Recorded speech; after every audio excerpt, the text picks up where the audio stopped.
अक्कलकोट हे श्री स्वामी समर्थांचे कार्यक्षेत्र. साधू संत, राजे, प्रजा, गरीब, श्रीमंत सगळ्यांना त्यांनी आपले केले. त्यांच्या कृपेने कित्येक लोकांचे जीवन बदलले. खाली काही प्रसंग गुंफून एक दीर्घ कथा सांगतो. श्री स्वामी समर्थ. प्रारंभ. एका साध्या गावात भिक्षा मागत स्वामी समर्थ आले. लोक आश्चर्यचकित झाले. कोणी त्यांना वेडा समजले, कोणी परमहंस. पण जेव्हा त्याने एका रडणाऱ्या बालकाला स्पर्श केला आणि तो क्षणात शांत झाला, तेव्हा सर्वांनी जाणले हे सामान्य मनुष्य नाहीत.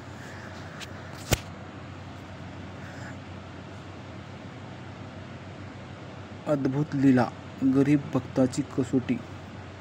अक्कलकोटात गणू नावाचा एक गरीब भक्त होता. त्याच्याकडे घर चालवायला काही नव्हते, पण श्रद्धा मोठी होती. रोज तो स्वामींना नमस्कार करायचा. एक दिवस तो उपाशी पोटी स्वामींना भेटायला गेला.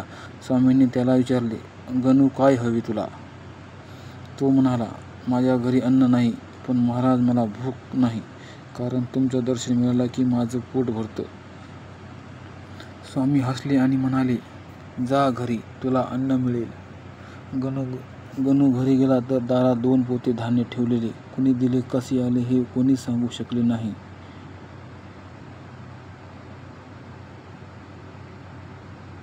दुसरी कथा. अभिमानी विद्वानाची शिक्षा. एका विद्वान पंडिताला स्वामींनी चमत्कारावर विश्वास नव्हता. तो म्हणाला, हे सगळं ढोंग आहे. स्वामींना बातमी मिळाली. त्यांनी त्याला बोलावलं. पंडित आला आणि म्हणाला, तुम्ही फक्त भिक्षुक आहात, देव नाही. स्वामींनी शांतपणे त्याच्या अंगावर हात ठेवला.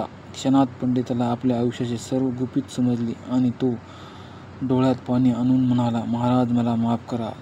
तुम्हीच खरे परब्रह्म आहात.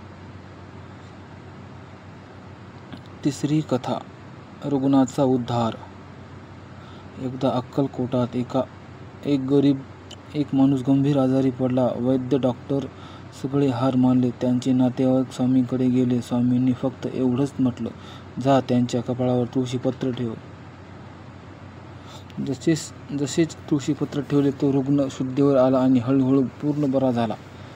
सगळ्यांनी आश्चर्याने स्वामींचा जय जयकार केला.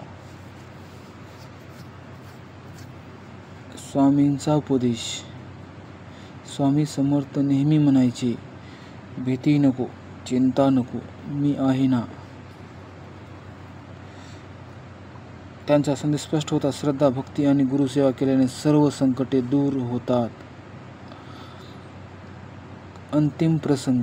अनेक वर्ष अक्कलकोटात लीला केल्यानंतर श्री स्वामी समर्थ समाधिस्थ झाले. पण आजही त्यांच्या नावाचा जप करणाऱ्याला अक्कलकोट स्वामी समर्थ म्हणून एक हाक मारणाऱ्या ते धावून येतात. श्री